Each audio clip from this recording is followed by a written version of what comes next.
Spain. All right, Julien. France. Well, I mean, they were through anyway, and they put Camavinga as a left back, I feel. What are your reactions to this game against Tunisia? I mean, obviously it has a lot of political and social cultural history behind it. Tunisia were well up for it. I rotated France. Did you take anything out of it that made you worry? Is it okay to rotate? What do you think of it? Am I allowed? Can I swear on this show? What time is it in show? Can you beep it out? Can you beep it out? Just go beep.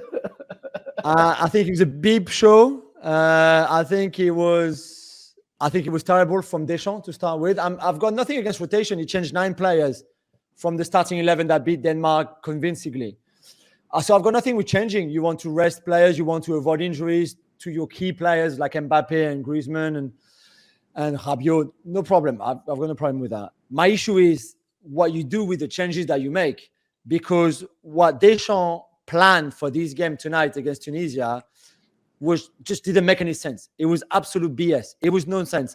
The system, there was no system. There was no formation. You can't even tell me it was a 4-3-3. That's not true, because then that would have meant Guendouzi was left winger, which he wasn't. You can't give me it was a 4-4-2 because Coman played wide on the right. You can't. There's nothing you can bring to me tactically where I would go, oh yeah, okay, that was it. Nothing. So he made a mess of it. And to be fair, I thought it was a disgraceful performance from him, from the players who played, because you can still have some sort of formation if you're French national players, but do better than what I saw today in that stadium.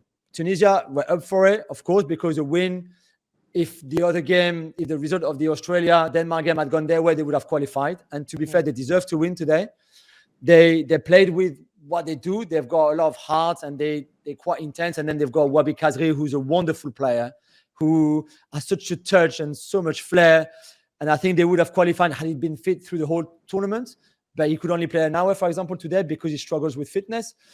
And that's all they did, but that was enough because France was so atrocious, so horrible, that I don't even think we need to waste time on this game. It's a game that they've already forgotten. It's a game they didn't care about. It's a game they took lightly, that they took for granted, Deschamps included, Deschamps and the boys. And I think the quickest we can forget about it, the better it is for everybody in the whole entire world and the whole universe. I love this. I love this from Julien. Absolutely love it. Love it. Not holding back at all. Nathan, do you agree?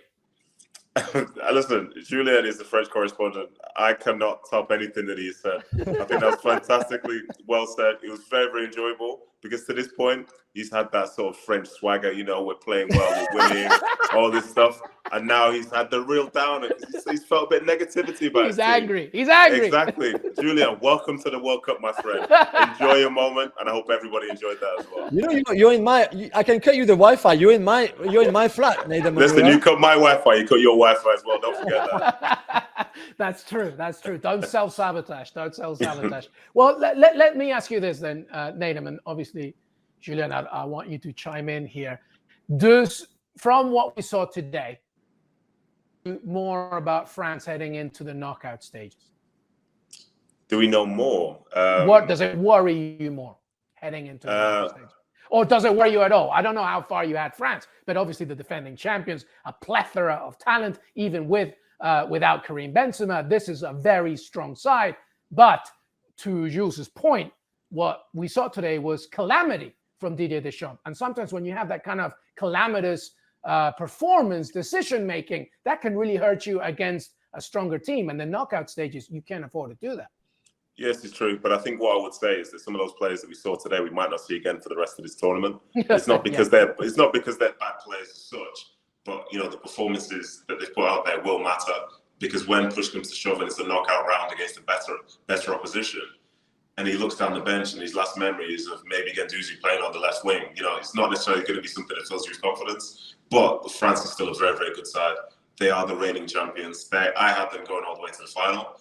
I've not really moved away from that because, their best side was not the side which was seen today, but their best side is the one which had the confidence of winning 2 games so far in this tournament.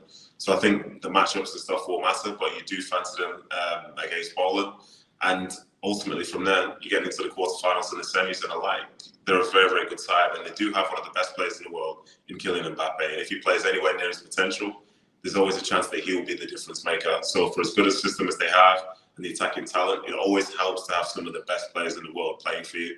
So I don't really worry about them too much. I think today was probably an abomination, as Julien has kind of described there.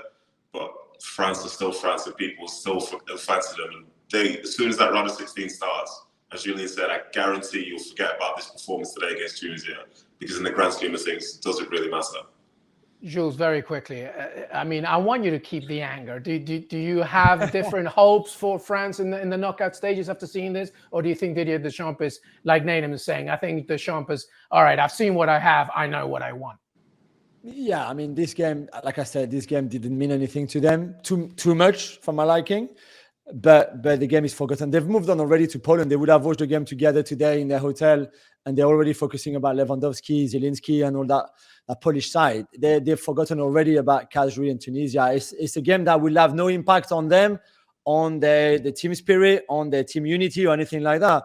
The only thing is, quickly, like Nathan said, it's disappointing because Deschamps is going to rewatch that game and think, okay, I thought I could maybe count on Fofana in midfield.